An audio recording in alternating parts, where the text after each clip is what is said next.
Hello everyone, আসসালামু আলাইকুম। আজ আমি ইলিশ মাছ কাঁচা কলা দিয়ে হাতে মেখে মাখা মাখা ঝোল রান্না করব।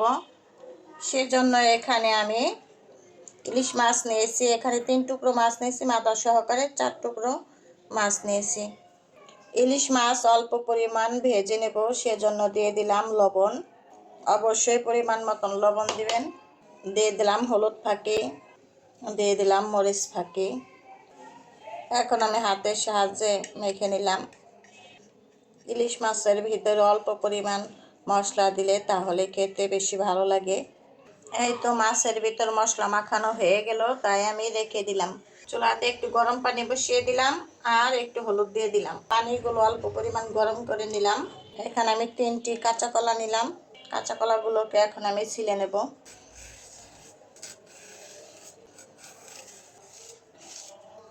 কাঁচা কলা গোল গোল করে কেটে গরম পানির ভিতর দিয়ে দিলাম। সবগুলো কাটা হয়ে গেছে। আমি এখন এই গরম পানির ভিতরে 10 থেকে 15 মিনিট এভাবে একটু ভিজিয়ে রাখবো। চুলা একটা কড়াই বসিয়ে দিলাম, চুলা অন করে দিলাম। পরিমাণ মতন সয়াবিন তেল দিয়ে দিলাম। তেল গরম হওয়ার পর মাছ দিয়ে দিলাম। বেশি একটা ভাজবো না, অল্প পরিমাণ ভেজে নেব। সবগুলো উল্টানো হয়ে গেছে, মাছগুলো ভাজা হয়ে গেছে। এখন আমি মাছগুলো উঠিয়ে নিলাম। যেই তেল অবশিষ্ট আছে তার ভিতর দিয়ে দিলাম পেঁয়াজ কুচি, দিয়ে দিলাম মরিচ কুচি, দিয়ে দিলাম হলুদ ফাঁকি, দিয়ে দিলাম মরিচ ফাঁকি। ঝালটা আপনাদের পরিমাণ মতন নেবেন। দিয়ে দিলাম একটু ধনিয়া ফাঁকি, দিয়ে দিলাম স্বাদ মতন লবণ। এখন আমি মশলাগুলোর সাথে পেঁয়াজ আর মরিচ হাতের সাহায্যে ভালোভাবে মেখে নরম করে নিলাম।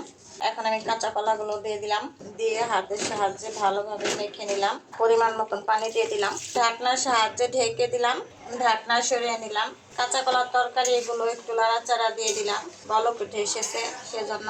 এখন আমি ভেজে রাখা মাছ দিয়ে দিলাম, আবার ঢাকনার সাহায্যে ঢেকে দিলাম। ঢাকনা সরিয়ে নিলাম। এখন নরম হাতের তরকারিগুলো একটু নাড়াচাড়া দিয়ে দিলাম। এইভাবে কাঁচা কলা ইলিশ মাছ দিয়ে রান্না করলে কিন্তু ভীষণ মজা লাগে। পরিবেশনের জন্য কিছু তরকারি আমি উঠিয়ে নিলাম। এই তো ইলিশ মাছ কাঁচা কলা দিয়ে হাতে মেখে রান্না করে আপনাদের মাঝে পরিবেশন করলাম। কেমন হয়েছে কমেন্টে জানাবেন। অবশ্যই গরম গরম ভাতের সাথে পরিবেশন করবেন। ভিডিওটি ভালো লাগলে লাইক কমেন্ট শেয়ার করবেন, অন্যজনকে দেখার সুযোগ করে দিবেন। সবাই ভালো থাকবেন, সুস্থ থাকবেন। আল্লাহ হাফেজ।